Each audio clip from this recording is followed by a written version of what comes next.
1941년 독일의 과학자 베르너 폰 브라운이 2톤 크기의 액체 로켓을 발사한 이후 5,000회가 넘는 로켓 발사가 이어졌다. 대부분 나사에 의한 것이고 중국, 러시아가 그 뒤를 이었다. 그리고 지금 발사체 개발을 스페이스X와 같은 민간 기업이 주도하고 있는 중이다. 로켓을 통해 이익을 내기 위한 경쟁이 치열하게 벌어지고 있다. 그 경쟁의 중심에 발사체의 심장이라고 할 수 있는 로켓 엔진이 있다. 로켓 엔진은 로켓에 저장된 연료와 산화제를 빠른 속도로 분출해 반작용을 얻는 방식을 사용하고 있다. 우주를 비행하기 위해 꼭 필요한 핵심 장치라고 보면 된다. 세계 7번째 액체 엔진 보유국의 엔진이 고성능을 발휘하기 위해서는 가벼우면서 튼튼하고 에너지가 적게 들면서 추진력이 강력해야 한다. 또한 발사서부터 비행에 이르기까지 시시각각 급변하는 상황에 대처할 수 있는 능력을 지니고 있어야 한다. 그동안 우리나라는 한국항공우주연구원을 통해 2021년 발사 예정인 한국형 발사체 누리에 사용될 75톤급 추력의 신형 액체 로켓 엔진을 개발해왔다. 그리고 28일 오후 2시 고흥 나로우주센터에서 이 엔진이 장착된 시험 발사체를 성공적으로 발사하는 데 성공했다.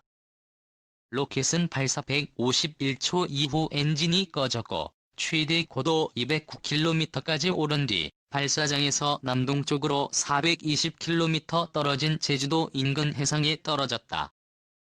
발사가 완료된 후 과학기술정보통신부 이진규 1차관은 목표 엔진 연소 시간인 140초 이상을 달성해 시험 발사체가 정상적으로 발사됐다고 말했다. 이로써 한국은 미국, 러시아, 중국 등에 이어 75톤이 넘는 중형급 로켓 엔진을 보유한 세계 7번째 국가가 됐다. 이번에 개발한 75톤급 엔진은 액체 산소와 케로신을 사용하는 가스 발생기 사이클의 액체 연료 엔진이다. 진공 주력은 75톤 진공비 주력은 298이며 재생냉각 방식을 사용한다. 2021년 외국의 기술 도움 없이 순수한 한국형 로켓 기술로 발사 예정인 누리호는 3단으로 구성되어 있다. 1단에는 75톤급 액체 엔진이 4개의 묶음으로 장착되고 2단에는 75톤급 액체 엔진 1, 3단에는 7톤급 액체 엔진 1기가 장착된다. 향후 과제는 1단에 들어갈 4개의 액체 엔진 묶음과 이 상단에 있는 액체 엔진들이 외부에서 발생한 강한 진동에서 서로 영향을 주지 않으면서 각각의 역할을 제대로 수행해낼 수 있도록 정교하고 유기적인 비행 제어 기술을 완성하는 일이다. 우주 강대국 견제 속의 일환인 성과구중환 한국형 발사체 개발사업본부장은 2021년 누리호 발사까지 가야 할 길이 아직 멀다 고 말했다. 오 본부장은 이어 그러나 이전의 개발 과정도 쉽지 않았다며 같은 방식으로 남은 부분을 성실하게 실험해 나갈 경우 한국형 발사체를 갖게 될 수 있을 것으로 전망했다. 그는 또 한국기술진에 의해 순수한 한국형 기술이 이 액체 엔진 개발에 적용됐다고 말했다. 투입된 인력은 한국항공우주연구원 250여 명 현대중공업 등 관련 기업이 1000여 명인 것으로 추산되고 있다. 한국에서 발사체 개발이 시작된 때는 1990년대다. 현재 한국항공우주연구원의 전신인 한국항공우주연구소에서 1993년 KE에서만 1998년 KSR-2를 발사했으나 모두 고체 연료를 사용하고 있었다. 그리고 1993년 러시아에 진출했던 현대그룹이 현지 인맥을 연결해 발사체 사업을 시작했다. 1994년에는 러시아 전문가의 조언을 얻어 국내 최초의 우주 개발 기업인 현대항공우주를 설립하기에 이른다. 현대항공우주는 한국항공우주연구소와 협력해 러시아로부터 기술 이전을 시도했지만 미국의 반대로 이전이 무산됐다. 그러나 헛된 시도만은 아니었다. 당시 현대항공우주를 통해 러시아 기술을 접한 인력이 한국항공우주연구소로 자리를 옮기면서 한국형 발사체를 개발할 수 있는 기반이 마련됐다. 이후 한국에서 본격적인 우주개발이 시작된 것은 2000년대 들어서다. 이전의 우주개발을 반대해온 미국이 2001년 NT 시절 가입에 동의했다. 2002년에 도입이 결정된 K-1 나로우는 러시아의 액체 로켓 엔진을 채용하고 있었다. 러시아 흐르니체프사는 발사체 비용으로 처음 9억 달러를 요구했지만 2004년 2억 5천만 달러로 가격을 내림으로써 기술 협력이 이루어졌다. 당시 계획에 의하면 발사체 전체적인 시스템 설계는 한러 기술진이 공동으로 설계해 작업하고 1단 서브 시스템의 설계 제작 시험은 러시아에서 담당하면서 한국 기술진이 참관에 참여하는 방식을 취했다. 1단의 경우에는 러시아의 기술 지원 및 설계 검토를 받아 한국에서 설계 및 제작을 수행키로 했다. 협력 분위기는 2004년에 한러 우주기술 협력 협정을 맺으면서 더욱 강화됐다. 그러나 러시아 의회에서 기술 유출 방지를 의결하는 등 우주강국의 길은 순탄치 않았다. 우여곡절 끝에 2006년 한러 우주기술 보호 협정이 체결되었지만 러시아 측에서 비준이 늦어지면서 발사 시기가 2008년 12월로 연기됐고 2009년 3월에는 성능시험 항목을 추가하면서 2009년 7월 30일로 연기됐다.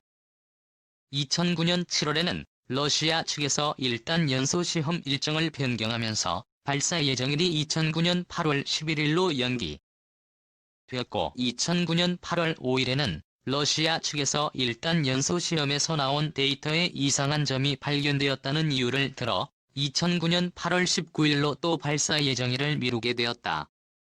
그렇게 해서 2009년 8월 19일 첫 발사 시도를 했지만 발사에 실패하고 2010년 6월 10일 2차 발사에도 실패하면서 한때 전국적인 비난을 듣기도 했다. 다행히 마지막으로 이루어진 2013년 1월 30일 3차 발사에서 성공을 거두게 된다. 이후 한국은 우주 강대국들의 외면 속에 해외 기술의 도움 없이 독자적인 노력을 계속해왔다. 이번 액체 로켓 엔진 개발은 한국 우주 기술의 자랑스러운 이정표가 될 것으로 보인다. 미한의 신형 공대공 미사일 판매 승인 총 3천억 원 규모. 미국 정부가 한국에 약 5,300만 달러 규모의 신형 중거리 공대공 미사일을 판매하기로 했다. 미 국무부와 국방부 산하방위안보협력청은 17일 한국에 대한 신형 샤이엔 120, 17, 18 중거리 공대공 미사일 판매를 승인했다. KCA에 따르면 한국의 이번 무기 구매 프로그램은 AIM 12478 중거리 공대공 미사일과 지원 및 보수 장비 운송 관련 장비 등 총 약 5,300만 달러 규모에 달한다.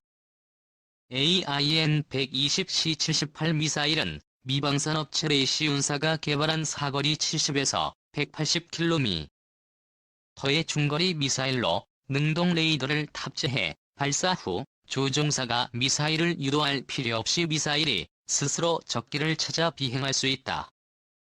우리 군 당국은 2013년 계획을 수립하고 핵심 공중 전역인 F-15K, KF-16, F-35 전투기에 탑재 가능한 AIM 120, 17, 18 미사일을 구매해왔으며 국무부의 이번 승인은 남은 분량에 대한 것으로 알려졌다.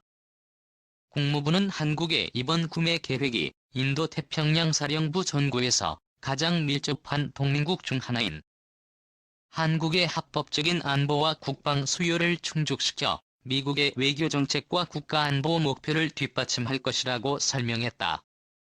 이어 한국은 동아태 지역에서 정치적이나 경제적으로 주요 강대국 중 하나이자 해당 지역의 안보와 평화를 증진하는 데 있어 미국의 핵심 파트너라며 한국이 강력하고 준비된 자체 방어 능력을 개발하고 유지하도록 지원하는 것은 미국의 국익에 중요하다고 덧붙였다.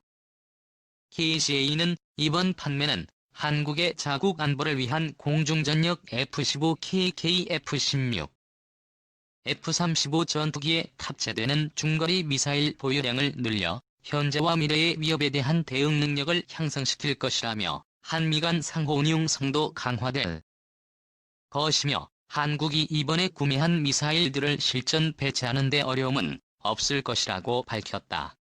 미티어 미사일 탑재한 KF-XAIN 120 의존 일본 전투기 압도.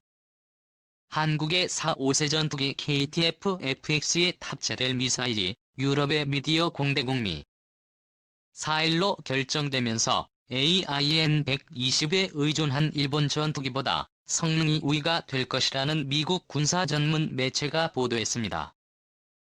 미국의 군사 전문 웹진 밀리터리 워치 매거진은 한국이 개발 중인 제4-5세대 전투기 KF-X가 유럽의 공대공 미사일 미티어를 탑재함으로써 이미 사거리 300에서 400km 공대공 미사일을 보유한 러시아나 중국과의 미사일 사거리 간격을 좁히고 AIN-120에 의존했던 일본의 F-15, JF-2, F-35에 대한 우월성을 확보할 것이라고 보도했습니다. 특히 한국은 최신형 전투기 숫자에서 일본에 뒤떨어진다면서 한국이 장거리 미사일인 미티어 보유함으로 인해 일본의 위성에 대항할 수 있는 몇 안 되는 전투기를 갖게 됐다고 전했습니다. 유럽 방위 산업체 엔비디아의 이사는 지난 12월 21일 한국이 개발 중인 KF-X에 대해 장거리 공대공 미사일 미디어를 통합하기 위한 계약을 체결했다고 발표했죠. 이 계약에는 K의 2X로의 통합 작업 지원과 노하우 이전 각종 시험 장치의 공급이 포함됐습니다. 보도에 따르면 엔비디아의 이사가 개발한 장거리 공대공 미사일 미티어는 기본적으로 유럽 제레이드에만 통합을 허용했고 실제로 한국보다 먼저 미티어 통합을 희망한 인도에는 통합을 허가해주지 않았다면서 인도는 국산 전투기 투자주의 미티어 탑재를 희망했으나 탑재 레이더의 유럽산이 아니라 이스라엘 레이더를 채용했기 때문에 엔비디아에서는 투자자와 미디어의 통합을 허가하지 않고 결국 이스라엘제 공대공 미사일을 채용하게 되었다고 전했죠.